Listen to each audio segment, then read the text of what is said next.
distinguished business leaders, ladies and gentlemen.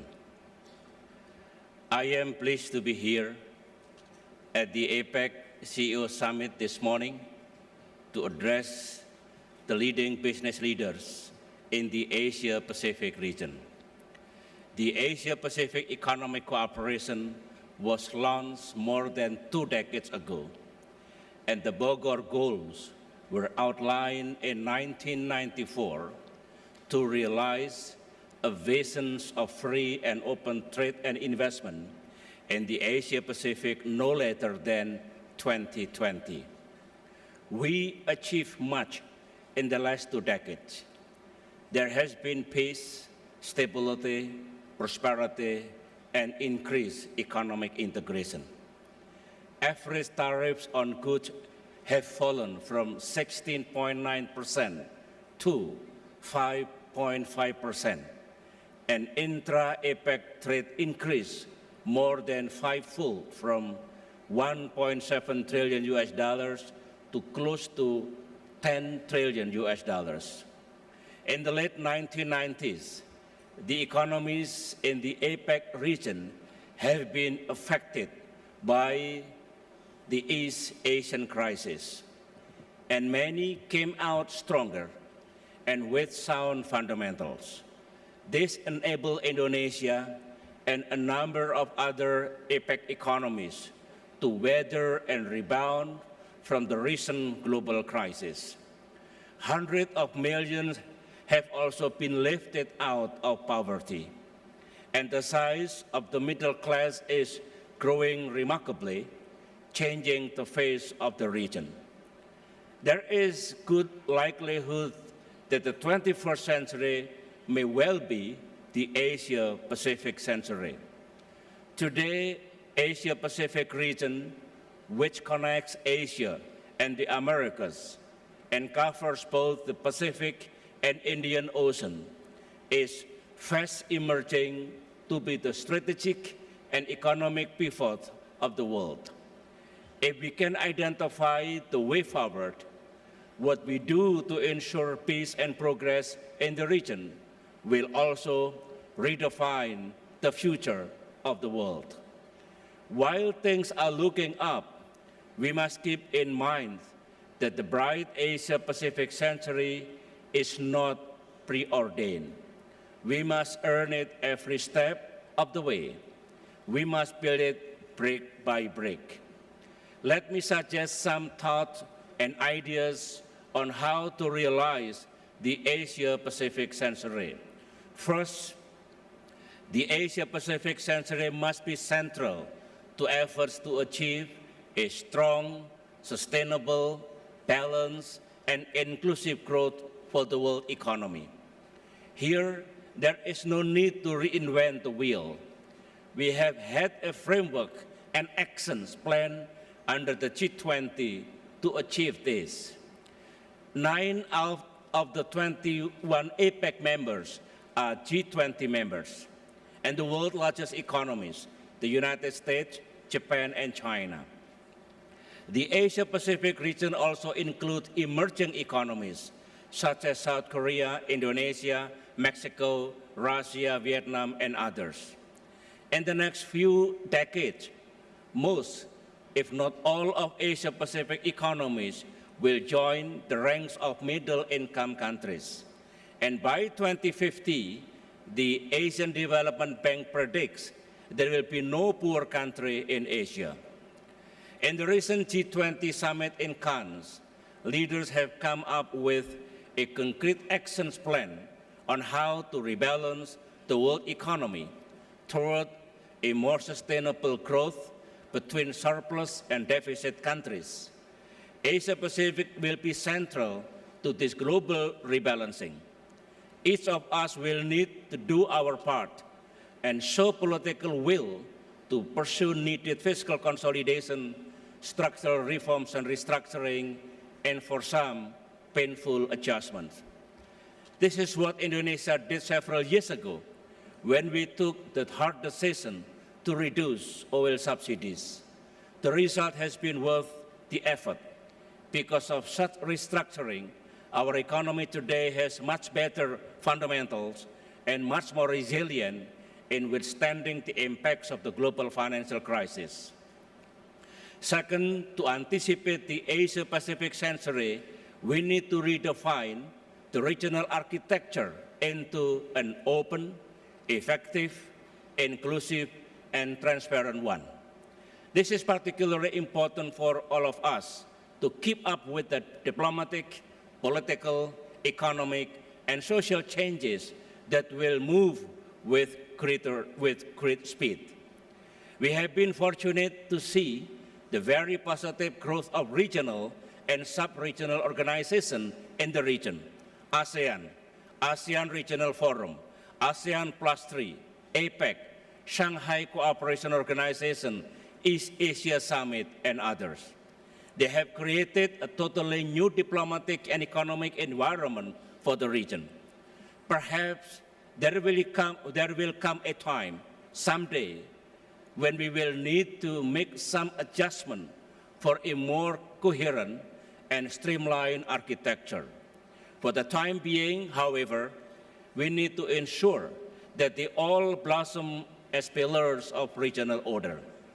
We must now promote a regional architecture in which geoeconomics of cooperation is prevalent, in contrast with the geopolitics of division of the past.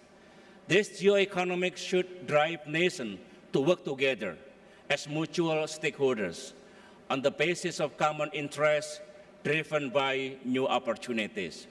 We have had plenty of examples of the transformational power of economic cooperation, bilaterally, sub-regionally, and regionally. This new geoeconomic must also include the ability to turn potential conflict into potential cooperation. It must also once again include public-private partnerships for win-win cooperation, turning challenges to opportunities. The success of the Great Mekong sub-regional cooperation involving 6 countries is one inspiring example of how nations creatively work together to manage much-needed resources. Third, the Asia-Pacific century will also need to evolve a dynamic equilibrium. We are fortunate that for the first time in a long time, nations among the major powers are marked by peace, stability, and cooperation. But new power centers are growing rapidly, and power relationships are changing and becoming much more fluid. It is pertinent that these evolving power relationships do not lead to new strategic tension, destabilizing rivalries, or worse, new conflicts. Instead, we must make sure that they lead to growing confidence, more cooperation, and even closer integration. One way to ensure such healthy dynamic equilibrium is to transform relationships into partnership. Indeed, I am heartened to see the remarkable proliferation of partnerships among nations in Asia-Pacific. Whatever they name it, strategic partnership, comprehensive partnership, economic partnership, 21st century partnership, it is healthy and positive and spreading. We in Indonesia have also done this. In recent years, we have developed new comprehensive and strategic partnership with about a dozen countries, some of which we had difficult relations with in the past. Evolving creative partnership is the more so important because in the coming decade, the scramble for resources will be certain to intensify. Energy demand in Asia-Pacific will rise by 30% by 2030. Food production should rise by 70% to meet global demand by 2050. Water will become more scarce. The quest by nations to find, secure, expand, and sustain their development resources will define the Asia-Pacific century. Fourth, the Asia-Pacific century must be built on the fast-changing social landscape. that some say are even more powerful than the 20th century revolution. We are living in the age of connectivity, the age of information and openness. Traditional hierarchies are being matched by new networks of individuals and organizations in a borderless world. Every individual with the right digital tools can become his own voice in the marketplace of ideas. In Indonesia alone, our people have become the largest user of Facebook and Twitter in Asia. All this is fundamentally changing politics, market, and society. We are now living in a time when connections between individuals, peoples, and organizations are much more intense than the official connections between governments. We are yet to comprehend the long-term implication of this. But surely, the Asia-Pacific century will need to accommodate and embrace this revolutionary change in our social landscape. As this is a short, medium, and long-term trend, Asia-Pacific nations must factor it into our politics and economy. We must become more people-centered and recognize that greater and faster information flows will mean transparency is no longer a choice, but a must. In the final analysis, to progress together, we need to adopt a win-win mindset and oppose the zero-sum, win-lose approach that was predominant in the last century. In the 20th century, we witnessed proliferation of sovereignty throughout our region.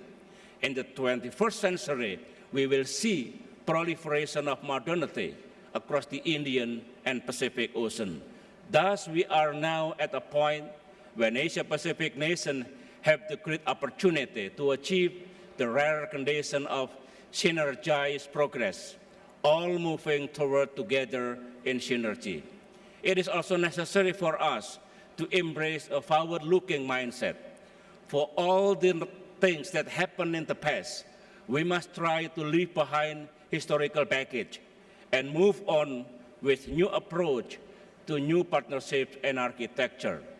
In Indonesia, we have been in the business of change for some years now. And we know well that the business of change requires many things. It requires imagination, it requires a plan, it requires collaboration, it requires endurance, it requires political will, and it requires courage. With all the things that have changed, we have transformed our politics, becoming democratic, respectful of human rights, and with greater participation by the people. We have ensured that in our nation, democracy, Islam, and modernity go hand in hand. Our economy has been transformed with better macroeconomic performance, sustained high growth, and stronger fundamentals. And our international role has also grown with what we now call all-direction foreign policy. We have also learned that all stakeholders must be involved and take ownership of the process. Finally, if we all do that, I am confident that we will all see the dawn of the Asia-Pacific century and have the rare opportunity to actually live it. I thank you.